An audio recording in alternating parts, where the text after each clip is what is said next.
Hi, in this video we're going to talk about multi-mode, or actually dual mode stenciling, which is using different media, both airbrush coloring and royal icing to stencil. In past videos I talked about a color blocking approach and pattern blocking approach that used two different colors and two different stencils to create different patterns on cookies with royal icing, but here we're going to mix it up just a touch more. First question that might naturally arise is, why the heck would you use two different media to stencil a cookie? And there's a very good reason for that. If you want to get depth of texture very, very quickly, it's nearly impossible to stencil first with royal icing and then lay another very different stencil that doesn't fit exactly on top of the original stencil to lay another layer of royal icing on top, because that stencil, once you've stenciled a cookie with royal icing, the next stencil won't lie flat on top of it. So if you do want to create depth of texture with multiple stencils, here's an example of what I call my monogram cookie. It's nice to do a first layer of stencil with airbrush because it'll lie completely flat, and then you can put any kind of stencil you want on top of it. So for instance, in this case, I airbrushed with this daisy pattern first, and then you can come back and then get a little bit of relief and dimension by stenciling with any other stencil on top, and in this case I used an R to create the monogram. So that's what we're going to do today, multi-mode stenciling, and I'm going to try to replicate this cookie. If you don't have an airbrush, because it does represent an investment, I think I paid about $100 for mine and you can get them cheaper. You can also use those PME sprays that come in a can and spray those through the stencil instead, and that's a good starter approach to replace the airbrush. Okay, as far as stenciling on a cookie, with an airbrush you can actually airbrush onto a naked cookie. Same way you can stencil onto a naked cookie with royal icing. But I oftentimes like to work with a hard top coat for all the reasons I mentioned in other videos, which is just that you are going to be applying some pressure to the stencil to hold it in place, and it's best to have that icing completely dry. In this case I started with a pink top coated cookie that's been allowed to dry overnight, and I'm going to be airbrushing pink on top of it. One thing to note, and when I first airbrushed, this kind of took me by surprise, I don't know why, but a particular airbrush color is going to look different on different cookies depending on what the background color is. So here the daisy was airbrushed in pink, and even on this S cookie, I used pink airbrush color, but because the pink blends with the blue underneath, it appears purple. So just bear that in mind, that you're going to get a slightly different effect if you're changing background colors on cookies. The other thing to note is that you'll always get a certain amount of overspray with airbrushing, meaning that the airbrush color will kind of ooze out around the edge of the stencil. You could mask off the entire edge of this cookie with tape so you don't get any spray on it, or likewise do the same on the stencil, but that's pretty tedious, especially when you've got a big shape that you're doing. So to eliminate the issue of overspray, and just to give you an example, let me give you an example of what I mean by overspray before we get too far along. On this S cookie, you can see some of the blue on the stencil hit the edge.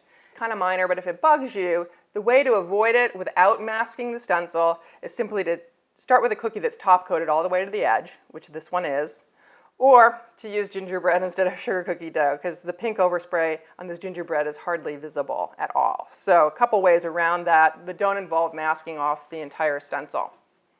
Okay, so I'm going to put my daisy pattern down, and again it's important, as with royal icing, that the stencil sit as flat as possible on the cookie and that you anchor it in place. Where I see the stencil lifting, I will try to secure it, or rather, press it down with my trussing needle.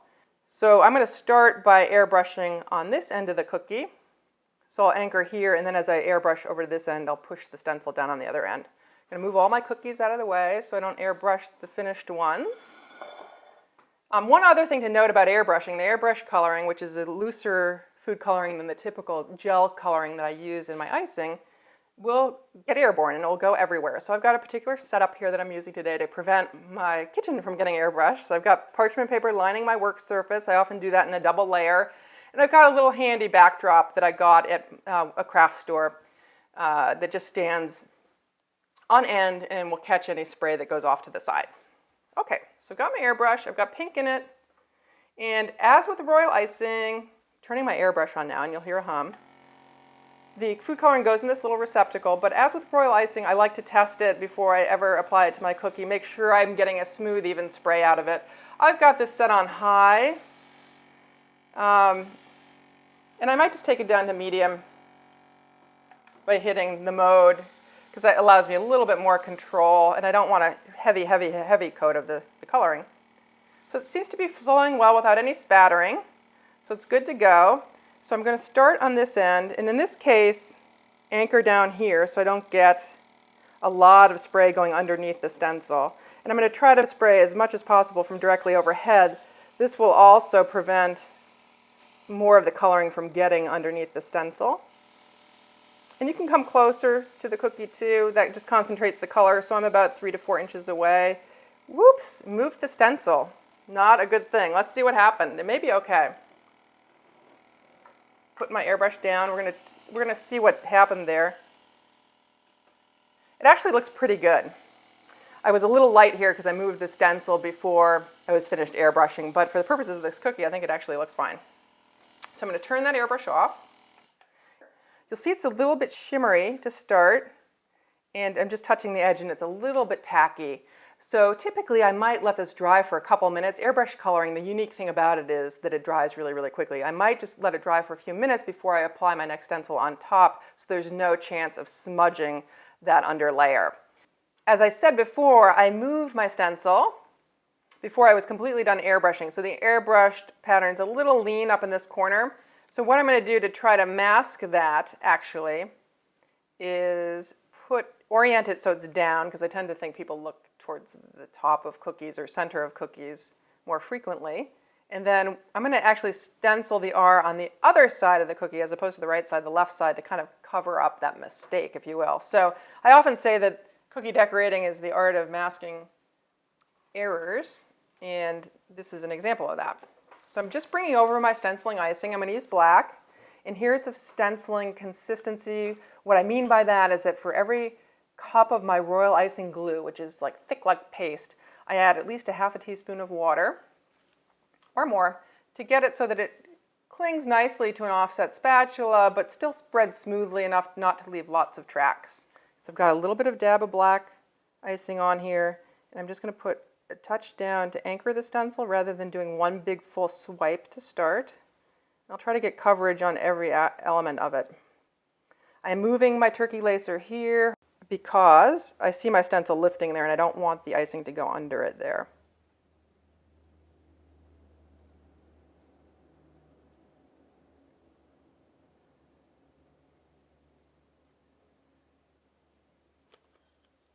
So all the icing's on, and I'm going to do one final swoop, one final pass to try to level it out, 1 or 2 final passes usually. I'm taking the extra icing off the top because if you have too much on top when you lift the stencil, as I've talked about in my other videos, you'll leave peaks. It just looks less crisp and sharp.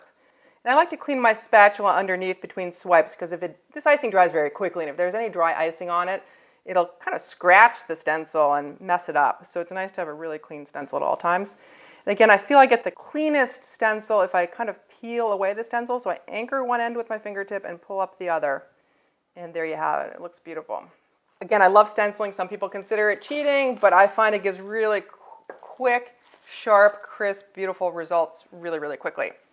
To finish off this cookie, I'm going to come in with some icing of beadwork consistency, blue and yellow, to do these dots. And I'll probably put black dots around the border of this cookie if I border it at all. It's generally a good rule of thumb to make sure that the icing you're stenciling with on top is darker than the color you used underneath, because there's always a bit of a chance of that darker airbrush coloring seeping into or showing through a lighter royal icing on top. So I like to go light underneath, dark on top. My icings are mixed to beadwork consistency, which is relatively loose to get nice round dots, about 2 to 3 teaspoons of water for every cup of that icing glue. But before I get sidetracked onto decorating and detailing that cookie that I just airbrushed, it's important to clean the tools that you've already worked with. So this stencil here with the black royal icing on it, I would just typically submerge this in warm water or run it under low flow water to dissolve it, and then pat it dry flat between paper towels like so. You don't want to rub up and back against it, or you will lift up edges of the stencil and then ruin it, making it hard for the stencil to lie flat when you try to use it again later. The other tool that's really important to clean out is your airbrush. If the coloring sits in it too long, as I said, it does dry very, very quickly, and it can clog the airbrush, making it more difficult to clean later and leading to spattering. You know, a clogged airbrush will cause a spattered flow rather than a nice, smooth, even one. So we want to clean that almost immediately after use. And to do that, I have a squeeze bottle filled with water. It just makes it easier to get the water into this little cavity here that you put the coloring in. I'm just flooding that cavity with water, and I'm going to shoot typically, oops, airbrush needs to be on for this, anywhere from, about 4 to 8 ounces of water through the gun. You want to continue spraying water through it until it runs clear of any color. Periodically, I'll also spray and blot the tip up against it. It causes, you'll see how it's bubbling at the top, but that cleans out the inside of the gun as well. So I'll probably need another couple of flushes through this receptacle to get it to be completely clear. I'm almost done with this one. And we'll do it a couple more times, and then it'll be good to go. About every 4 or 5 uses, I also clean it out with Airbrush Cleaner. There's a solution for that. And that also keeps the device operating happily and smoothly over time. Actually, that's looking pretty darn good. It's hard to tell, but here I am on a clean piece of paper towel, and you can see there's not much color coming out. So I'm going to set that aside and turn off my airbrush, and we'll now continue with detailing this cookie and finishing it off. Let me get this wet towel out of the way. For detailing, I'm going to need my glasses.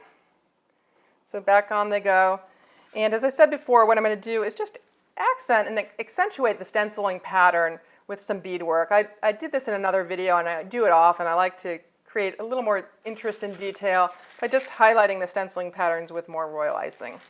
So the first to go down is my blue icing of beadwork consistency. I love parchment cones because they give me the ultimate flexibility in terms of the opening that I have. And for these teeny, teeny, tiny dots, I almost need no opening whatsoever. This is a smaller opening than you'll find with any available metal tip. And that's, again, just why I love working with cones. And for beadwork, again, hold the cone. I haven't opened up this opening at all. It's just the natural opening in it. With beadwork, you want to work vertically as much as possible so that you get really round dots as opposed to oblongs. And I'm just going to trace around with the blue some of the petals of these flowers that I airbrushed on. And you'll notice on the cookie that I finished, I haven't outlined them all. I've just done 4 or 5 of the flowers on each cookie. And that's all I'm going to do here. I'm focusing on this one that wasn't airbrushed altogether well by giving it more definition because I think it needs it because the airbrushing is kind of faint here.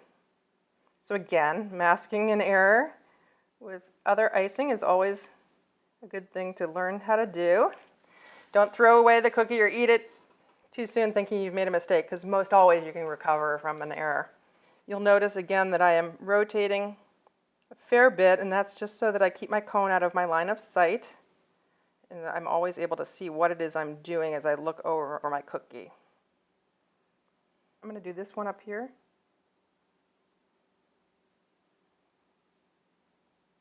And then we'll finish with some larger yellow dots, and I'm going to do a big blue beaded border on this cookie since I've got the blue icing already done and at the right consistency.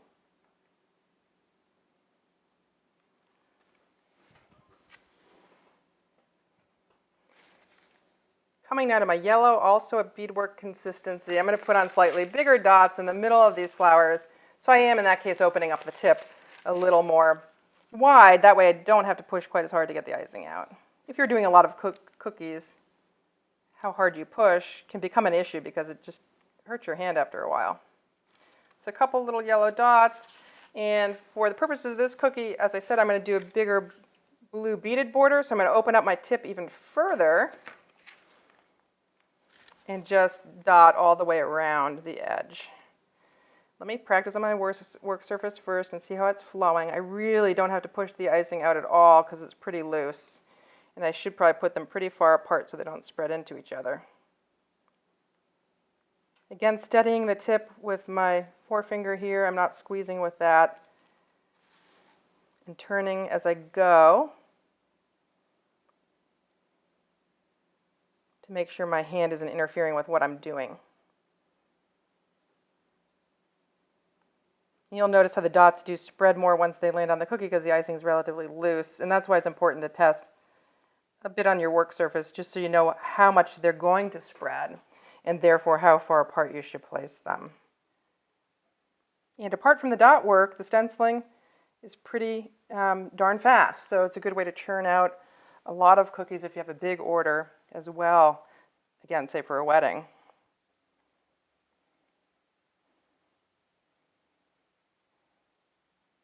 I think a black border would have looked better on this cookie, just to kind of pick up and play on the black R in the middle of the cookie, but this just gives you a slightly different border variation. On this cookie I used a black icing, but I used an icing of outline and consistency that held its shape and held a nice tight line. So there are a couple different bordering options. But there you have it. That concludes my discussion of multi-mode or dual mode stenciling, along with some accent work on top of the cookies. We will turn in another video to talking about stenciling and masking off stencils, larger cake stencils, in order to cover smaller areas of cookies. Till then, live sweetly.